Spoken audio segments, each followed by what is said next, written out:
मंगलवार को उन्होंने एम्स में ही आखिरी सांस ली। आज राजकीय सम्मान के साथ उनका अंतिम संस्कार किया जाएगा। ये रिपोर्ट देखिए। भारतीय ज्ञानपीठ पुरस्कार से सम्मानित हिंदी भाषा के वरिष्ठ साहित्यकार विनोद कुमार शुक्ला का मंगलवार शाम रायपुर में निधन हो गया। वो 89 वर्ष के थे। प्रधानमंत्री नरेंद्र मोदी ने सोशल मीडिया प्लेटफॉर्म एक्स पर विनोद कुमार शुक्ला को श्रद्धांजलि दी।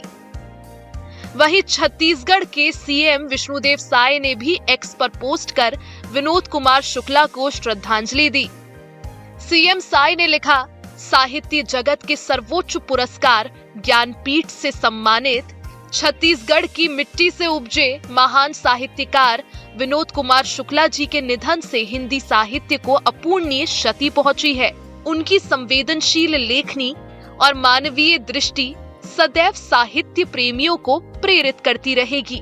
बिलासपुर में उनके छायाचित्र पर माल्यार्पण कर उन्हें भावभीनी श्रद्धांजलि अर्पित की और उनके परिजनों सहित असंख्य पाठकों प्रशंसकों को इस दुख को सहने की शक्ति दे। हिंदी साहित्य को अपनी लेखनी से नई दिशा देने वाले विनोद कुमार शुक्ला ने कई रचनाओं को पाठकों के सामने पेश किया।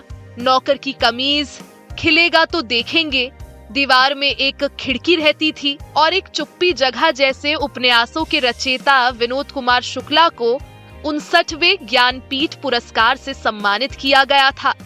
विनोद कुमार शुक्ल दुनिया के उन चुनिंदा लेखकों में शामिल हैं जो सोचने को तस्वीर की तरह रखते हैं। यानी उनका खुद का मानना है कि तस्वीरें उनके जहन में पहले आती हैं और शब्द बाद में आते हैं। यानी वो शब्दों के सहारे तस्वीर बनाते हैं। वो एक मुकम्मल तस्वीर कब बनेगी ये शायद विनोद कुमार शुक्ल को भी ठीक से अंदाज़ा नहीं होता जब वो लिखते हैं, क्योंकि वो कहते हैं कि मैं अगर किसी रेलवे स्टेशन का चित्र बना रहा हूँ, उसके बारे में लिख रहा हूँ, तो मैं ट्रेन का आना, उसका रुकना, उसका सीटी बजाना, लोगों का भागना दौड़ना, ये सब तस्वीर की तरह अपने जहन में सोच लेता हूँ और फिर मैं वही उतार देता हूँ। दरअसल देखा जाए तो विनोद कुमार शुक्ल इस समय के सबसे महत्वपूर्ण कवि और उपन्यासकार हैं। विनोद कुमार शुक्ला ने हरी घास की छप्पर वाली झोपड़ी और बौना पहाड़, महाविद्यालय, प्रतिनिधि कविताएं, सब कुछ होना बचा रहेगा, वो आदमी गरम कोट पहनकर चला गया विचार की तरह, आकाश धरती को खटखटाता है, कभी के बाद अभी जैसे तमाम रचनाओं से हिंदी साहित्य को समृद्ध किया। मेरे लिए ये सूचना बहुत ही दुखद थी। उनकी बीमारी की खबर तो लगातार आ ही रही थी और 3 दिन से वे वेंटिलेटर पे थे। उनके बेटे शाश्वत उनकी देखभाल में लगे थे और ये लग रहा था कि तबीयत ठीक होगी। मतलब विनोद जी का व्यक्तित्व कुछ ऐसा रहा है कि वो बहुत ही चीज़ों से बराबर लड़के बाहर निकलते रहे।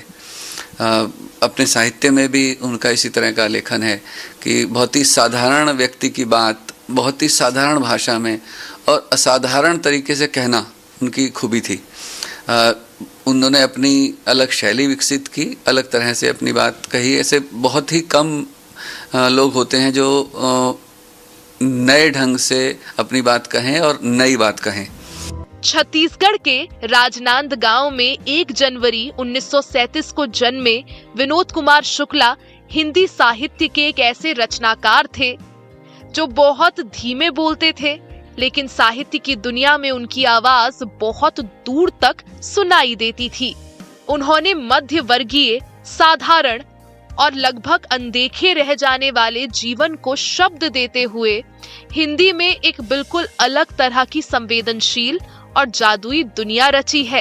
विनोद जी हिंदी के एक अद्वितीय कवि और उपन्यासकार थे। उन्होंने हिंदी उपन्यास को एक नई शैली दी। हिंदी उपन्यास के विकास में उनके उपन्यास, खासतौर से खिलेगा तो देखेंगे, बहुत ही महत्वपूर्ण उपन्यास मैं उसको मानता हूँ। इसी तरह से उनकी कविताएं भी उनका अपना मुहावरा था और उन कविताओं में भी एक नए तरह का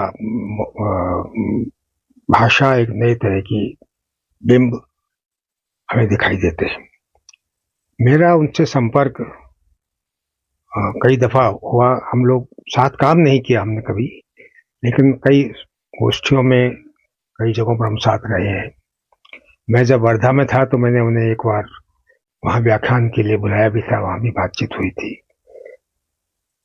और उनके यहाँ रायपुर में जाकर भी मैं उनसे मिला हूँ। शुक्ला को साहित्य अकादमी पुरस्कार, गजानन माधव मुक्तिबोध फेलोशिप, रजा पुरस्कार, शिखर सम्मान, राष्ट्रीय मैथिली शरण गुप्त सम्मान, दयावती मोदी कवि शेखर सम्मान, हिंदी गौरव सम्मान और 2023 में पैन नाबोकोव जैसे पुरस्कारों से भी सम्मानित किया गया था।